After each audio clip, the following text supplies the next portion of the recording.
You are watching Grace Broadcasting Network. Unveiling Christ.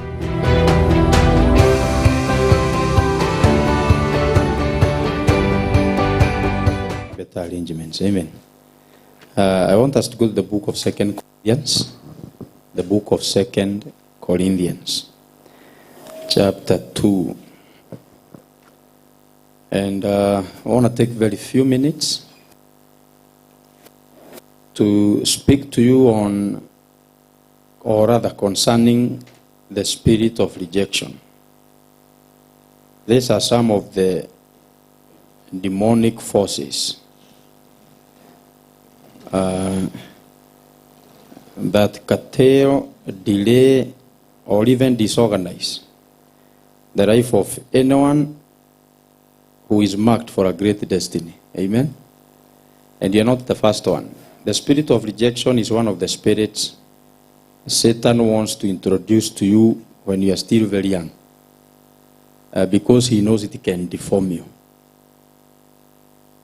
What I like reminding people is that even when the devil knows that he has lost, he still knows that he can help you, or rather he can assist you destroy yourself. All right? So, I'm reading from 2 Corinthians chapter 2, the verse is verse 5. Let me read verse 5 and then see which other one. It says, from the Amplified Version, if someone, the one among you who committed incest, has caused all this grief and pain, he has caused it not to me, but in some measure, not to put it too severely, he has distressed all of you. So Apostle Paul is addressing a crisis in this church.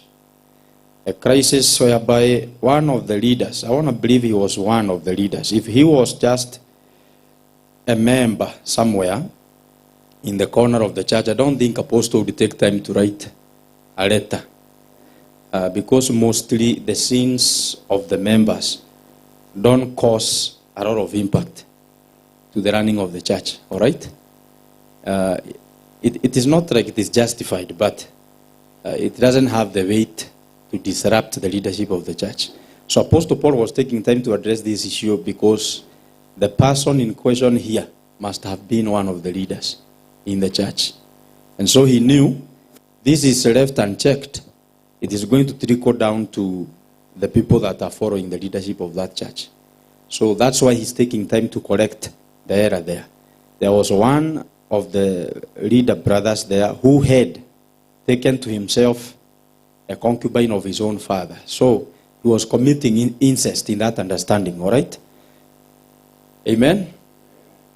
So spirit of rejection hangs around people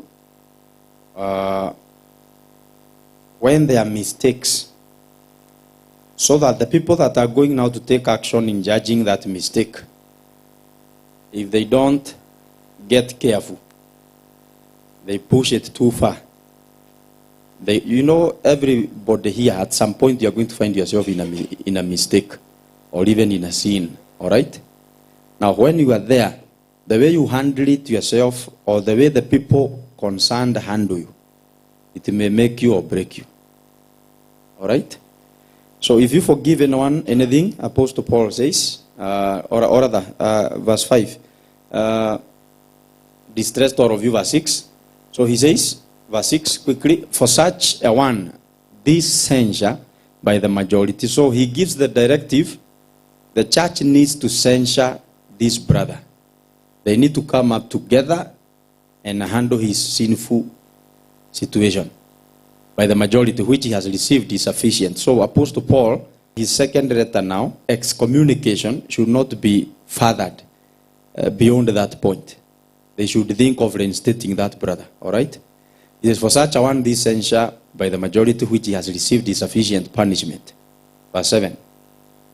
So instead of further rebuke, now you should rather turn and graciously forgive and comfort, encourage him to keep him from being overwhelmed by excessive sorrow and despair.